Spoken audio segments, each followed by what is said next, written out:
naravni nesreči umrl 20-letnik. Ljudi v stiski je vsak dan več. Zaradi članarine več denarja za nakup knjig. Srečanje osnovnošolskih gledaliških skupin.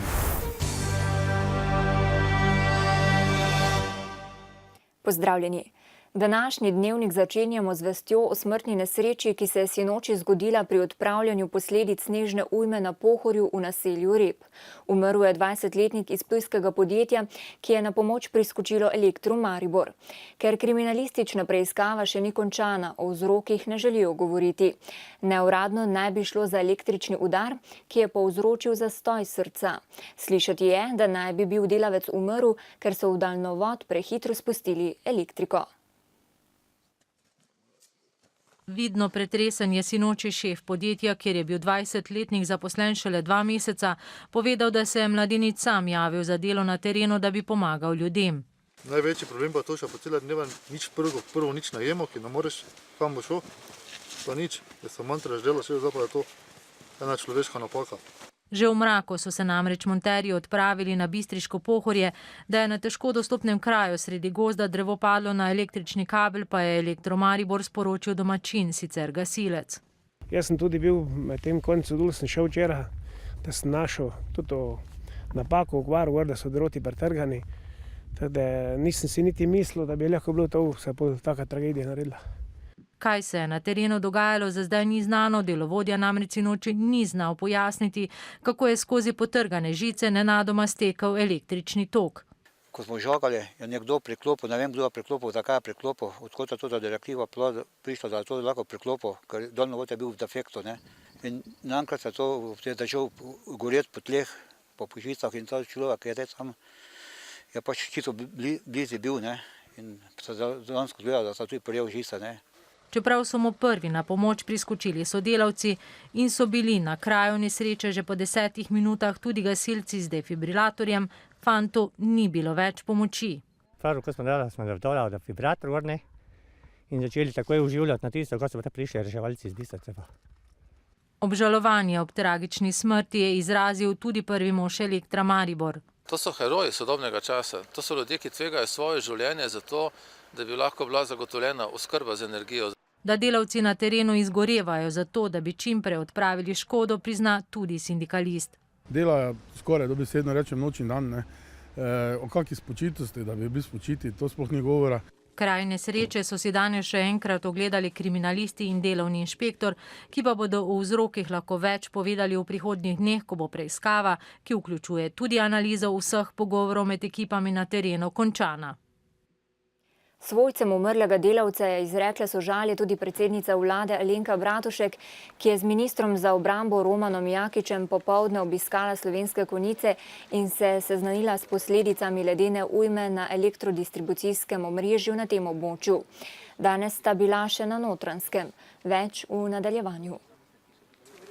Predsednica vlade Alenka Bratušek in minister za obrambo Roman Jakič sta si ogledala razmere po ledeni ujmi tudi na Zaplani pri Vrhniki. Bratuškova je ljudi prosila za razumevanje in potrpljenje, saj se vsi, gasilci, civilna zaščita, vojska in delavci elektropodjetij, trudijo po najboljših močeh. Tistim, ki so že 7. dan brez elektrike, svetovala, naj se obrnejo na lokalne skupnosti in civilno zaščito, če potrebujejo pomoč ali nadomestne prostore za bivanje. S prvim poročilom o posledicah ujme se je danes seznanila tudi vlada. Za nujno kritje stroškov naravne nesreče bo iz rezerve Republike Slovenije namenila dobrih 317 tisoč evrov. Kot je povedal poveljnik civilne zaščite Srečko Šestan, je trenutno največja težava še vedno oskrba z električno energijo, pri čemer je izpostavil občini Postojna in Logatec, kjer prihaja do vedno novih poškodb daljnovodov. Postojna zato nima nobenih možnosti, da bi v zelo kratkem času dobila elektriko prek daljnovoda, zato iščejo dodatne agregate. Hudo je tudi na območju Elektra Ljubljana, kjer je ponoči prišlo do dodatnih okvar, zato je brez električne energije 30 tisoč odjemalcev. Tudi na območju Elektra Maribor so se razmere spet nekoliko poslabšale, zjutraj je bilo brez elektrike znova nekaj več kot 6 tisoč odjemalcev. Po državi ostaja zaprtih 53 vrtcev, šol in srednjih šol. Promet je na številnih cestah oviran zaradi podrtih dreves in električnih drogov. Še vedno obstaja tudi nevarnost živali na cesti. Oviran je tudi železniški promet. Škoda na železniški infrastrukturi po prvih ocenah znaša okoli 20 milijonov evrov. Poškodovana naj bi bila že tudi polovica slovenskih gozdov. Januarja je bilo na Zavodu za zaposlovanje registriranih 129 843 brezposelnih, kar je 4,7% več kot decembra in 4,5% več kot januarja lani. Na novo se je na zavod prijavilo 14 800 brezposelnih oseb, kar je dobrih 35% več kot decembra. Brezposelnost se je januarja povečala zaradi prenehanja zaposlitev za določen čas, odpuščanja iz poslovnih razlogov in stečajev, bilo je pa tudi nekaj več iskalcev prve zaposlitve. Tudi v bližnjem Framu je večina prebivalcev brez elektrike že od nedelje. Gasilci pomagajo po svojih najboljših močeh. Razvažajo agregate, odstranjujejo drevesa in žagajo veje, da bi zagotovili vsaj prevoznost cest do pohorskih vasi. Sneg in žled sta močno poškodovala tudi gospodarsko poslopje sredi Frama, tik ob glavni cestni povezavi z vasmi na Pohorju. Ker je objekt ogrožal cesto, so gasilci organizirali rušenje. Smo to morali odstraniti, da ne bi prišlo do kakšne večje nesreče, ker bi se lahko to porušil, ostali del, ki je ostal, se bi lahko porušil na cesto, ki je pa seveda državna. Prostovoljni gasilci iz občine Rače Fram so na delu že vse od nedelje. Ljudem dovažajo agregate. Pričakujem, ker me je klical poveljnik Gasilske zveze, da nam pripravljajo še 3 dodatne agregate, ki bi jo lahko malo pomagali vsaj v gospodinstvu. Potrebujemo pa agregate vsaj tam okrog 9-10. Vsak dan, ne glede na utrujenost in prezeblost, saj mnogi doma tudi sami nimajo elektrike, odstranjujejo drevesa in veje s cest. Pri tem tvegajo tudi življenje. To je bilo smrtno nevarno. Komaj smo ubežali, v zadnji trenutek smo videli, da se drevo podira in smo komaj ubežali smrti, dejanski smrti, ne. Nas bi pokopalo drevo. Je padal na ta naš novi avto ravno za posege v naravnem okolju, ki pa je komaj 4-5 mesecev star in nam ga je kar precej poškodovalo, tako da je dejansko potreben kompletne obnove, predvsem kabina je uničena do kraja. Zaradi prizadevnosti gasilcev in drugih prostovoljcev je vzniknila pobuda, naj jim Slovenci za opravljeno delo namenijo del dohodnine in se jim tako vsaj malo zahvalijo za požrtvovalnost. Ljudje so kljub vse večji stiski pripravljeni pomagati. Tako ugotavljajo tudi pri mariborskem Karitasu, kjer so v lanski akciji za pomoč otrokom Več luči, več upanja zbrali skoraj 13 000 evrov. Lani se je podvojilo tudi število ljudi, ki so Karitas zaprosili za pomoč v hrani. Ker se letos razmere še zaostrujejo, zmanjkalo pa je tudi evropskih paketov hrane, jih skrbi, kako zagotoviti osnovo za preživetje tisočim prosilcev. Slabimi 13 tisočaki evrov zbranimi v akciji Več luči, več upanja mariborska Karitas že zagotavlja šolsko prehrano 49 otrokom, kmalu se jim bo pridružilo še 60 vrstnikov. Zanimivo, da se potem celo leto še kaj nabira in tako da lahko iz tega sklada potem tudi pomagamo otrokom tudi pri obšolskih dejavnostih, šoli v naravi in ne samo za prehrano. Slabše so razmere na področju zagotavljanja prehranskih paketov. Če so jih v letu 2012 razdelili 1500, je lani po njih povpraševalo več kot 3000 ljudi. V letošnjem januarju pa je povpraševanje še večje. Ko se obrnemo na ljudi in ko prosimo in ko povemo, koliko ljudi potrebuje, da na koncu lahko rečemo, pa smo lahko vsaj v hrani pomagali. Vedno več je tudi tistih, ki nam dajejo donacije v hrani. Kljub vsej splošni stiski pa ugotavljajo na Karitasu, se še vedno najdejo tudi odgovorna podjetja, ki prispevajo po svojih zmožnostih. Eno zadnjih, Seko Tools Vsi, je prispevalo za hrano v ljudski kuhinji Betlehem. Jaz sem prepričan, da vsako podjetje, ki danes živi in deluje in je prišlo do svojega kapitala in načina dela na normalen način, ima to možnost. Zgovoren pa je tudi podatek, da bodo v februarju na območju mariborske nadškofije razdelili 87 ton hrane, po kateri povprašuje skoraj 23 000 družin. Mariborska nadškofijska Karitas prvo pomoč zagotavlja tudi najbolj ogroženim ob katastrofalnih posledicah, ki sta jih v preteklih dneh povzročila sneg in žled, predvsem na najbolj prizadetih območjih Koroške in Podravja. Zato so odprli tudi poseben račun. Zagotovili so že 10 močnejših agregatov, pozivajo pa tudi vse, ki bi lahko finančno pomagali pri obnovi poškodovanih domov. V Mariborskem kliničnem centru pa so preklicali popolno prepoved obiskov. Ker se je epidemiološko stanje glede gripe in drugih okužb dihal stabiliziralo, lahko bolnike obišče po ena zdrava odrasla oseba. Razmere so se normalizirale tudi na oddelku za pljučne bolezni, zato ambulantni pregledi ponovno potekajo po urniku. Zdaj pa k visokošolskemu šolstvu. Univerze ter javni in koncesionirani samostojni visokošolski zavodi so za prihodnje študijsko leto razpisali več kot 20.000 vpisnih mest za redni in izredni študij. Bodoče študente bo letos ob vpisu čakata pomembni novosti. Kandidati lahko pošljajo samo eno prvo prijavo, v njej pa lahko po prednostnem vrstnem redu navedejo največ 3 študijske programe, v katere se želijo vpisati. Naknadni prepis v drug študijski program ne bo več mogoč prej kot v letu dni.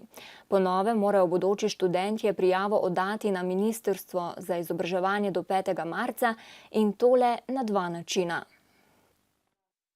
Pomembna novost je ta, da pisne prijave več ni, obstaja samo elektronska prijava in to elektronsko prijavo seveda morajo kandidati, dijaki oddati na 2 načina. Ali z digitalnim potrdilom, se pravi z uporabniškim imenom in pa geslom, in takrat seveda je pa pomembno, da dijak, kandidat pošlje to prijavo, se pravi, da jo fizično natisne, podpiše in tudi fizično po pošti pošlje. To je ena velika novost.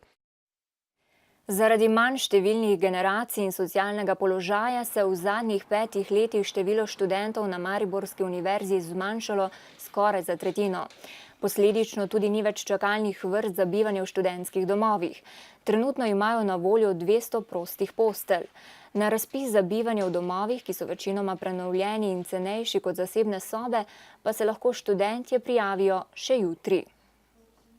Z tem dodatnim razpisom želimo povabiti vse tiste študente, ki so morda redni razpis v mesecu avgustu prezrli ali se nanj niso prijavili iz kakršnega koli razloga ali pa so tekom leta ugotovili prednosti bivanja v študentskih domovih v primerjavi z ostalimi oblikami nastanitve. In vabim vse zainteresirane, ki želijo priti v našo sredo, da se nanj tudi prijavijo. Zaradi nevzdržnih finančnih razmer so bili lani v Mariborski knjižnici po 20 letih prisiljeni znova uvesti članarino. Knjižnica je imela sicer zaradi tega 7-odstotni upad članstva, a je zagotovila sredstva za nakup dela prepotrebnega gradiva. Ob strogem varčevanju še vedno pričakujejo čim hitrejši začetek gradnje nove knjižnice. Letos pa bi radi kupili tudi nov bibliobus, saj je stari že popolnoma dotrajan. Dobrih 37.000 enot knjižnega gradiva so uspeli v minulem letu za voljo uvedene članarine kupiti v Mariborski knjižnici, kar pa je vseeno pod mejo, po kateri bi se knjižnica lahko normalno razvijala. Da pač preprečimo še večje nazadovanje knjižnice. Knjižnica se ne more tako ali tako ne razvijati zaradi tega, ker ima te prostorske omejitve. Zagnano zaposlenih in iskanje donatorjev za knjižno gradivo namreč še zdaleč ni dovolj. O 65-letnici tako končno upajo, da se bodo začela dela za novo knjižnico, ki bi sicer morala stati že leta 2012. Brez tega pač res knjižnica ne bo mogla več obstajati.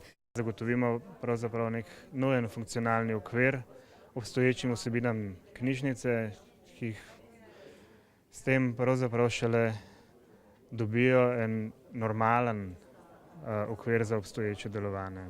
Projekt celostne prenove in dogradnje osrednje mariborske knjižnice, ki je bil v zadnjih 3 letih popolnoma zracionaliziran, je vreden 21,8 milijona evrov.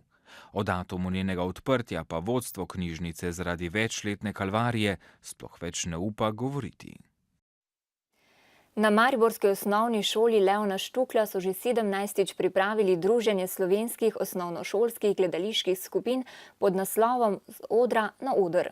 Mariborski gostitelji tako vsem mladim dralskim igralcem ponudijo priložnost za nastop pred občinstvom, hkrati pa svojim učencem omogočijo malo drugačen kulturni dan. V zaodrju ujamemo mlade Ljubljančane iz osnovne šole Ledina, ki se pripravljajo na uprizoritev predstave Familija Pataka.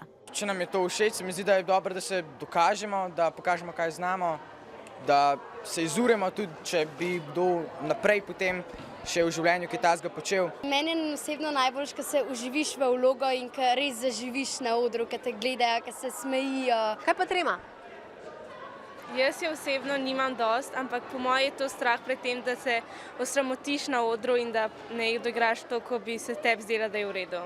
Igranje privlači veliko osnovnošolcev, za nastop v predstavi pa so potrebne celo avdicije. Tisti učenci, ki se res najbolj izkažejo, potem ki najbolj izstopajo, res potem nastopajo tudi v igri. Je pa vedno veliko solz, kasneje pa tudi veliko smeha. A namen srečanja osnovnošolskih gledaliških skupin, imenovano Z odra na oder, ni tekmovanje, temveč druženje in izkušnja nastopa. Danes bo 13 predstav.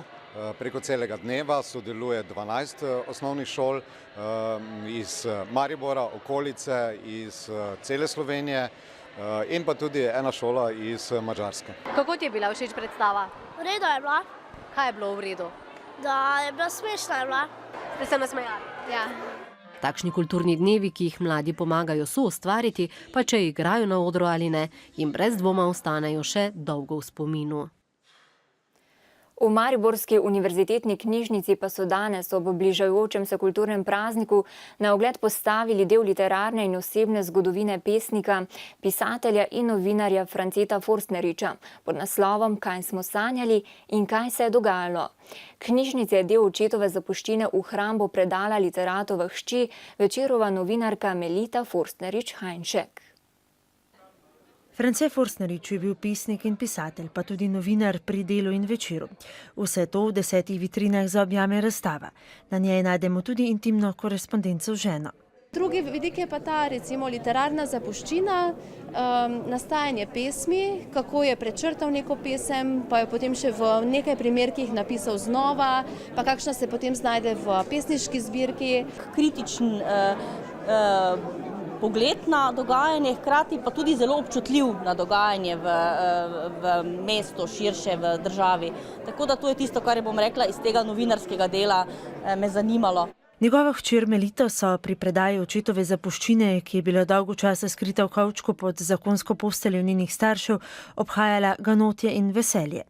Spomnim se recimo ene prigode, ko sem bila gimnazijka, da je zavrgel eno celo skladovnico sinopsisov za Pijanega kurenta, mislim, da tudi za Dolgo poletje, ker je ljudje, ki so ga poznali, vedo, kako je bil kritičen do sebe, kako je dolgo mlel, brusil vse svoje tekste in je njemu bil to brezvreden material. V vehementnih 70-ih je peterica mariborskih literatov Brvar, Forstnerič, Partljič, Jančar in Kramberger sanjarila o kulturnem policentrizmu, da bi tudi Maribor dobil svoj glas na literarnem zemljevidu. Izredno komunikativen človek, pravi Štajerec, družaben, veseljak. Do solz smo se smejali nekaterim njegovim zelo resnim pripovedovanju in argumentiranju. Po drugi strani izredno senzibilen človek, tudi znotraj senzibilnosti zamerljiv. Spomine nanje zdaj četverica, Forstnerič je preminil 2007, popisala v knjigi Vem, da sem bil v Ljubstavi. To biografsko razstavo pa spremlja tudi likovna razstava Janeza Vidica Spomini, slikarja, ki je likovno opremil nekaj Forstneričevih knjig. In kaj je novega na športnem področju? V polfinale košarkarskega pokalnega tekmovanja sta se kot prvi ekipi uvrstili Olimpija in Helios. Prva je za 25 točk ugnala Šenčur, Domžale pa so za 10 košev premagale Škofjo Loko. Nocoj bomo v mariborski dvorani Tabor dobili še druga polfinalista. V prvem četrtfinalu so bili igralci v modrem košarkarjem Olimpije enakovredni predvsem v prvi četrtini, ko so bili odlični pri metih za 2 točki in so se na koncu četrtine približali le na 4 točke razlike. Zatem je prišla do izraza večja fizična moč Ljubljančanov, ki so prevladovali pod obema košema in razliko do polčasa povišali na 16 točk. V tem času so žogo ujeli kar 23krat, medtem ko so bili Šenčurčani pri tem uspešni le 11krat. Mi smo se pripravili maksimalno, ne? In imamo samo en cilj, da pridemo do finala in da vzmemo taj pokal. Ne? Mi smo dali vse svoj maksimum na našoj tekmi in zasluženo zmagali. To moramo što prej pozabiti. Jutri novi dan, v petek nova tekma in moramo se pripraviti maksimalno na naslednji protivnik. Ležernejši vstop v drugo četrtfinalno tekmo se je maščeval Domžalčanom, ki vodijo v prvi A ligi, saj so bili igralci v oranžnih dresih, ki so na prvem mestu v prvi B ligi, s pogumno in hitro igro podjetnejši.